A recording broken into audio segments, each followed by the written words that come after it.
Good morning, and thank you for joining me on the path to liberty. It's Wednesday, September 8th, 2021, and on this episode, I'm continuing a series covering the papers of one of the most prominent anti-federalist writers.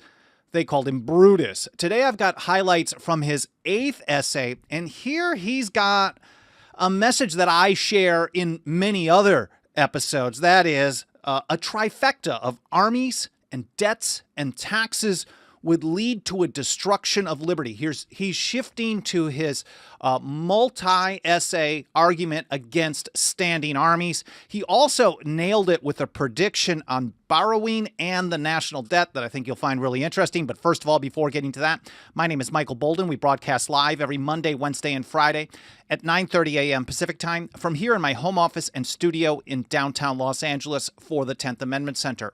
Our show homepage has everything you need to follow this program, including the first episodes of this series on Brutus's Anti-Federalist papers.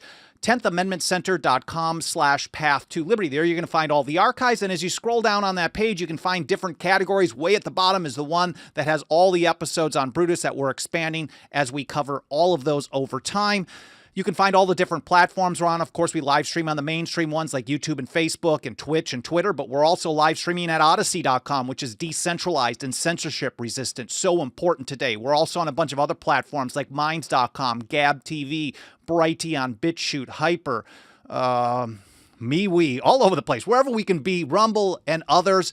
And of course, we have the podcast edition with audio only at Apple Podcasts, Spotify, iHeartRadio, Podbean, and the rest.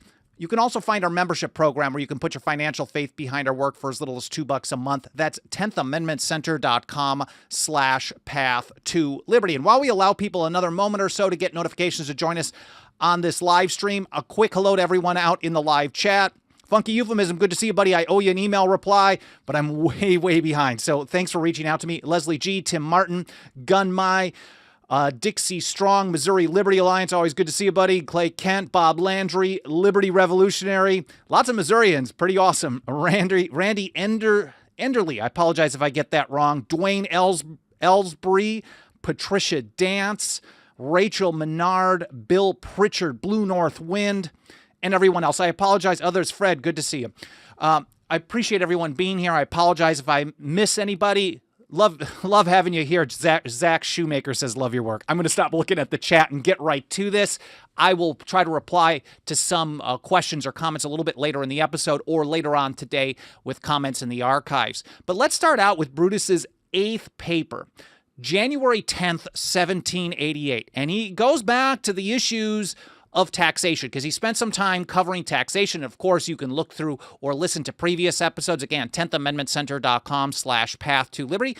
This is January 10th, 1788, and he starts out with this. The next powers vested by this Constitution in the general government, which we shall consider, are those which authorize them to borrow money on the credit of the United States and to raise and support armies. Brutus thought the combination of, well, if you had tied in the necessary and proper clause, you could make all kinds of problems, even though he recognized that the case that he was making in regards to things like necessary and proper weren't the proper legal definition of the clause under the Constitution, but he knew how things would play out. Over time, government would eventually see everything as necessary and proper to their power, I guess is probably a good way to paraphrase it. Going further, Brutus puts it this way. I take these two together, the power to borrow money on the credit of the United States and to raise and support armies, and connect them with the power to lay and collect taxes, duties, imposts, and excises because their extent and the danger that will arise from the exercise of these powers cannot be fully understood unless they are viewed in relation to each other. So he's saying standing armies, borrowing, so debt, and taxes are together a trifecta that he warned would destroy liberty. Now, this is something that I talk about all the time because I often cite when it comes to the power over war being the greatest threat to public liberty, is how James Madison, the Federalist supporter of the Constitution, father of the Constitution, people call him today, made that case. I make this case from Madison's words many, many times. Here he is in a paper called Political Observations, April 20th, 1795, I believe. He said, war is the greatest threat to public liberty because war gives you armies, and armies give you debts and taxes. And the result, armies and debts and taxes, James Madison wrote, are the known instruments for bringing the many under the domination of the few. Armies and debts and taxes, according to James Madison, are the tools that the small handful of people in power always use to put the many under the domination of the few, total control. This is despotism. That's the same thing that Brutus is saying right at the outset of this paper. Years earlier, he's saying, look, if you put these three together, they're very important. You have to consider them together. This is also very similar to something that Thomas Paine wrote in 1791 in, I think, the first edition of Rights of Man, where he pointed out, looking at the history of the empire of, I believe, of Great Britain, he said that their taxes were not raised to carry on wars. Wars were raised to carry on taxes. So the notion of debts and taxes have to be looked at in conjunction with war powers, and especially creating standing armies, something which the founders across the spectrum really abhorred, outside maybe of Hamilton, but even Hamilton warned against those too. Here from Founder of the Day, which I often cite on these episodes on Brutus, they put it this way. Yet again, Brutus references the necessary and proper clause of the Constitution to elaborate on his fears that the lack of restrictions on these tools, this again, taxes and debts and armies, can be dangerous. That might be a bit of an understatement because he talked about the destruction of liberty. And these are a couple of interesting predictions pretty early on in the paper that I thought I'd share with you as well. He said this power to borrow money is general and unlimited. And he said under this authority, the Congress may mortgage any or all the revenues of the Union as a fund to loan money upon. Looks like someone nailed it there. They probably thought he was a little crazy, a little tinfoil hat. Oh, they're not going to do that kind of stuff. But this is what he's saying. Look, this is what you're authorizing. Potentially, some people in politics are going to look at this power and then mortgage all the revenues of the Union. And he says, in this way, they may borrow of foreign nations a principal sum, the interest of which will be equal to the annual revenues of the country, claiming that they're going to take on debt where just the interest is going to be equal to, I guess it probably could be more, of the annual intake. So he's warning about national debt. And he says, by this means, they may create a national debt so large as to exceed the ability of the country ever to sink. Now, he wasn't totally against taking on debt, taking on loans. He recommended against, except in the very last resort, ever taking debt or having foreign countries service those debts. He thought that was very dangerous to the liberty and future of the people, but he also recognized that this power, in conjunction with the necessary and proper clause, would lead to a national debt more than could ever be paid. He said, I can scarcely contemplate a greater calamity that could befall this country than to be loaded with a debt exceeding their ability ever to discharge. And if we look at the debt of today, there is zero chance, none. They can never discharge or pay off that debt. And Brutus said this was the greatest calamity that could ever befall this country. And he warned it was going to happen, so nailed it. And this is another one as well, probably not as straightforward in his prediction. He says the power to raise armies is also indefinite and unlimited. And of course, in his previous papers, he was responding to Alexander Hamilton, talking about national defense in Federalist number 23. Their power in this situation had to really be unlimited. So he keeps going back to that, hammering on this unlimited power, and authorizes the raising of forces as well in peace as in war. Of course, no one was opposed to the idea of raising an army in wartime, but there was a great concern about having a large permanent standing army in times of peace. Now, some people like Samuel Adams were kind of in the middle on that, saying like, okay, well, it's okay to have a standing army, but we don't want it to be large. We don't want it to be permanent. And especially in peace, you have to reduce it. Thomas Jefferson, in his first term in office, even cut back on the military. In his 2 terms, cut back on the size of the military because he thought it was bad to pay for through taxation, which is, I guess we'll just call it theft.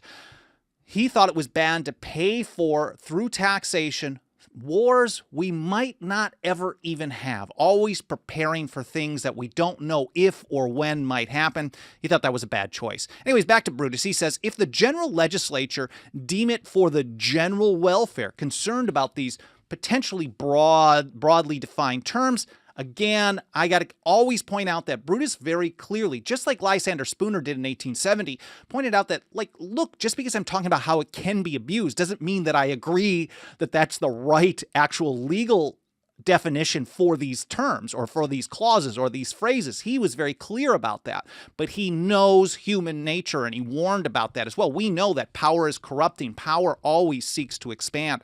He says, if they deem it for the general welfare to raise a body of troops and they cannot be procured by voluntary enlistments, it seems evident that it will be proper and necessary to effect it, that men be impressed from the militia to make up the deficiencies. He's warning against conscription, which we've seen off and on through history. Thomas Jefferson looked at this as one of the greatest symptoms of despotism. And even he and his philosophical opponent, Daniel Webster also in 1814 gave a very well-known, at least at the time, we should all know it today, speech against the central government, James Madison at that time, calling on the militia for a foreign war. And he's saying this is the duty of the state governments to interpose against the far-off government, the general government, and the militia. That's one of the reasons that the state governments exist.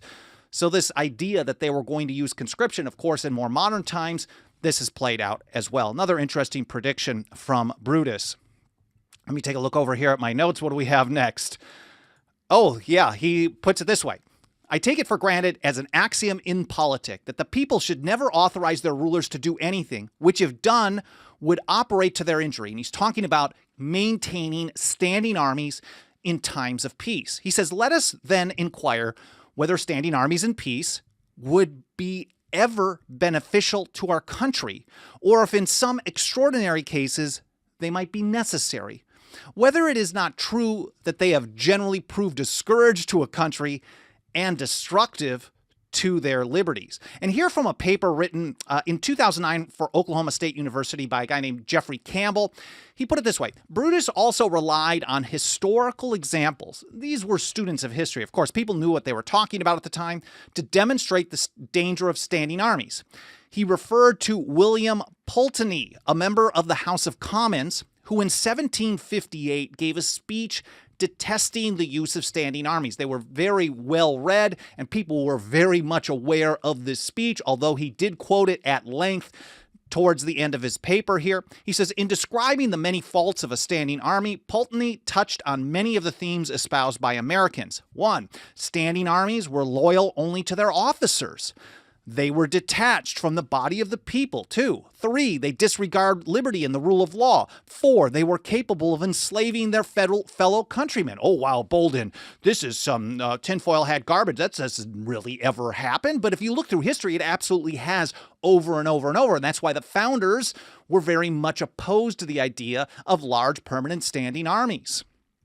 Perhaps the most persuasive part of the speech, Campbell writes, detailed 2 instances in which standing armies subverted free government. So he gave 2 well-known examples, at least at the time. The first one we might be generally aware of, Julius Caesar. Of course, they looked back to the Roman Empire, to the ancients, to the classics so often in their studies and in their history. But Julius Caesar, of course, used a standing army created by the Roman Republic. So it was still considered, not that we're holding the Roman Republic at some high pedestal or anything, but it was created under the laws of the Republic. And then Julius Caesar used it to turn the nation into a despotic, totalitarian state. And the second one is one that we really just don't ever talk about, but you'll see some references to this in the writings and speeches of the founding generation and even the old revolutionaries. The second example he gave was Pride's Purge. This was in December of 1650, 1648, something like that. You guys can look it up, do a start page or a DuckDuckGo search. This is when the soldiers, military was actually used in Parliament, and it prevented members of Parliament who were considered hostile, creating this new model army, from entering the House of Commons. So he was saying, like, look, they use the military even in Britain to prevent the representatives of the people from even going in there. So this was a militarized standing army tool that was used as under a tool of oppression that people at the time were very well aware of. So Caesar, he said, you look all the way back, and then even in more modern times, at least for them, more modern times, in our more recent history, Pride's Purge was another example. And of course, he's citing the very famous speech in the House of Commons from William Pulteney. Back to Campbell, he puts it this way: the horror of Pride's Purge influenced much of the anti-standing army rhetoric that permeated English and subsequently American colonial thought. So this was an example in time, a little over a century earlier, that people looked to. It says, look, it can happen here. We often heard this, especially in the ramp up of the years in late 2001, 2002, 2003. We often heard, oh, you're so concerned about giving them this power over surveillance or giving the executive this extra power. Well, that's not going to happen here in the land of the free. But if we really look back on history, so many of the things that we warn about have happened here. We can talk about internment or concentration camps. Of course, these things happen here. Gun control has happened here. Restrictions on free speech have happened here. And they can only get worse and worse and worse if you don't oppose them at all times. And so people actually looked at this as something that happened in the great British Empire, and it really influenced their views on standing armies. Back to Brutus. Here again, he reiterated then, after going through this speech, that keeping up, in his words, a standing army would be in the highest degree dangerous to the liberty and happiness of the community.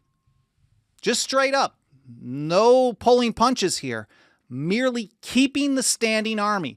Elbridge Gerry at one point called standing armies the bane of liberty, and that was a very common phrase.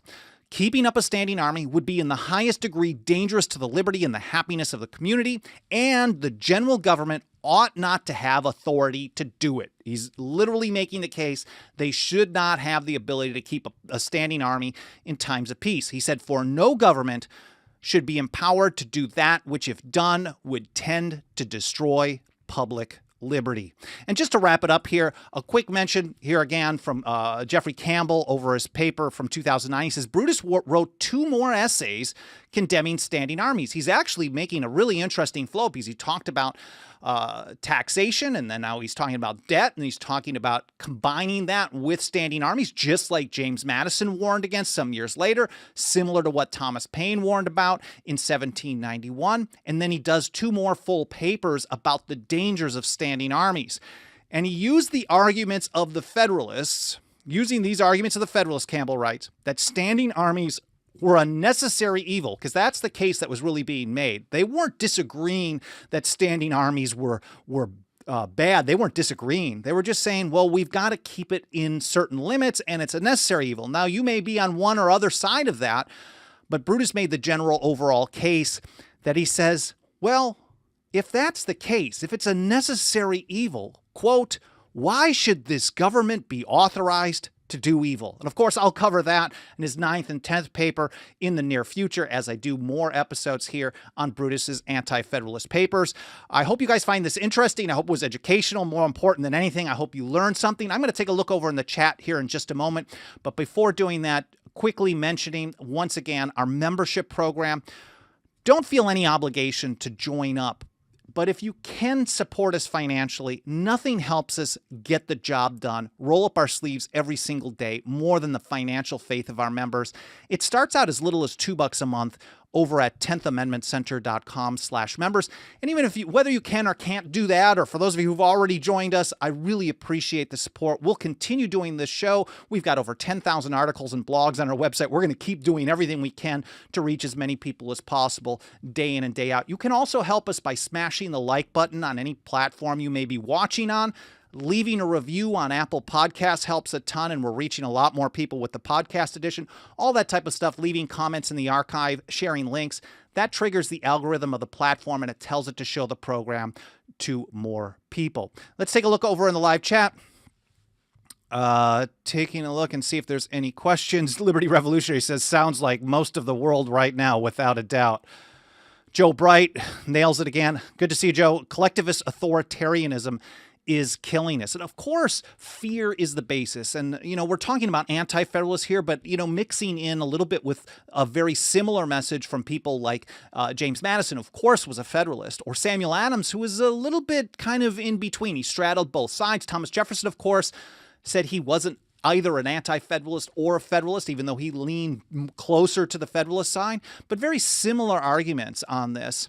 And I think it's very important to recognize that fear, John Adams pointed out in 1776, that fear is the foundation of most governments. And you guys know me that I always just want to remove the word most. Joe Bright says the trifecta is strong in this one. Yes, ladies and gentlemen, armies and debts and taxes are the known instruments for putting the many under the domination of the few. So if we want to follow the view of the founders, and so many people who tell us that they're constitutionalists or constitutional conservatives, they regularly tell us, basically, whether they're doing it out of ignorance or not, totally ignore the founders when it comes to foreign policy. We don't have to worry about that because we have to protect us. You can't be free unless people are safe, but really it's the other way around.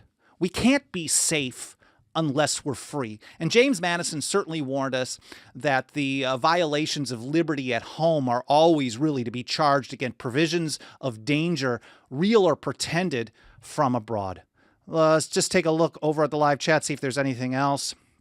Joe Vasquez, love your show. I really appreciate it. I always learn a little bit more about history when I listen. And the cool part is, as I go through this myself, I'm learning and I'm sharing. So I have a pretty decent base knowledge of a lot of this stuff because I've been doing it for so long. But as I kind of drill down and try to put together notes for an episode, I often find little gems. So like going back and rereading some of Brutus's papers, these are some of the early stuff. The earliest things that I read years ago, I read like John Adams's thoughts on government. I read a lot of his papers or his work from the 1760s and 1770s. And then I read the complete Antifederalist. I think Herbert Storing was the editor of that. And so going back to look at this and then seeing how he called it on things. Now, they didn't call it on everything all the time, but certainly on some things like, okay, well, this amount of debt they're going to be able to raise is going to be more than the money they take in, and this is a calamity. That's really, really nailing it. Anyways, Gunne says, I keep hearing we allow this to happen, but nobody does anything about it. Well, not nobody. It's just that we're very much outnumbered. We certainly have to lead by example. And I know it's important to learn this history. It's important to understand what we're facing, but it's also important to understand what needs to be done. Samuel Adams, writing as Candidus in the Boston Gazette, October 14th, 1771, may have summed it up best. He says, all might be free if they just valued freedom and defended it as they ought. We have a 1-2 punch that needs to be really thrown out there. One, we have to understand, explain, and teach people about the way things are supposed to be and why, and then how to get from point A to point B, point Z, really. Anyways, I hope you guys enjoyed this episode. I hope you learned something. I really appreciate being here. Please smash the like, leave a review on the podcast. Don't forget that membership program, and I'll see you next time here on the Path to Liberty.